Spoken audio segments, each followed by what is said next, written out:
L'affaire était entendue, la crise sanitaire n'a fait que confirmer le diagnostic. Tout ça, c'est la faute au capitalisme.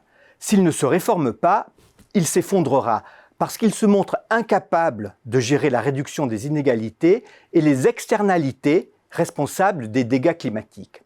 À cette démonstration courante, il est de bon ton d'ajouter que le capitalisme actionnarial, obsédé par le profit à court terme et défendu par Milton Friedman, a vaincu par l'entreprise à mission sociétale.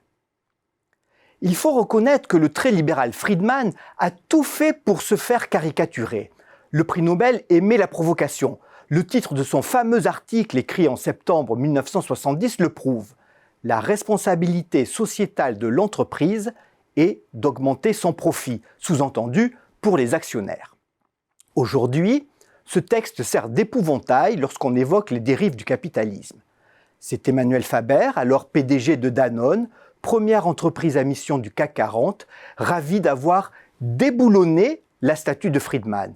C'est l'ancien CEO Hubert Joly, redresseur de Best Buy aux États-Unis, qui, dans un livre passionnant, explique pourquoi Friedman s'est trompé et comment lui a mis l'humain au centre de la chaîne de valeur. Hubert Joly est clair, le profit n'est pas une bonne mesure de la performance de l'entreprise. Bien. Sauf que, avant de vouloir refonder le libéralisme, il faut relire Milton Friedman. On s'apercevrait alors qu'il contient 3 leçons toujours d'actualité. Première leçon, socle de l'économie de marché, la propriété privée, donc les propriétaires que sont les actionnaires, doit être respectée. Qu'un dirigeant propriétaire de son entreprise consacre 100% de ses profits à des œuvres caritatives, pourquoi pas? Milton Friedman n'y voit pas de mal.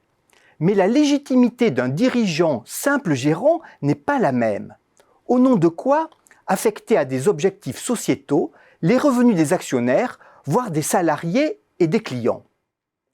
En décidant d'amoindrir les bénéfices de l'entreprise dans un but d'intérêt général, ce dirigeant agit comme s'il prélevait un impôt et décidait unilatéralement de son affectation.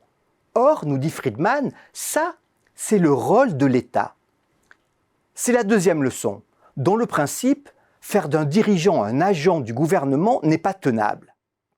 Admettons que ce ministre qui s'ignore consacre une part des profits à l'achat d'œuvres d'art pour soutenir le monde culturel.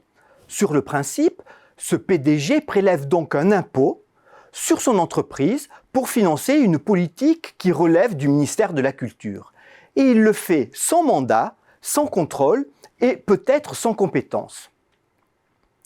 Troisième point, en période de critique très vive du capitalisme et des entreprises, un PDG peut choisir de se consacrer à une mission sociétale dans le seul intérêt de son entreprise. Pour échapper à l'opprobre, par exemple, pour améliorer son goodwill. Cet investissement de réputation, Friedman l'appelle le masque hypocrite. Alors, l'économiste ne le condamne pas, après tout, le dirigeant agit dans l'intérêt de ses actionnaires. Mais il met en garde contre cet habillage, contre ce greenwashing, dirait-on aujourd'hui, en matière de lutte contre le réchauffement. Car, en entretenant l'amalgame, on mine la société libre et on prépare, selon Friedman, le collectivisme. Au final, c'est parce qu'il a intérêt à tenir compte des aspirations de ses salariés, de ses clients et de ses actionnaires que le capitalisme va réussir à se transformer.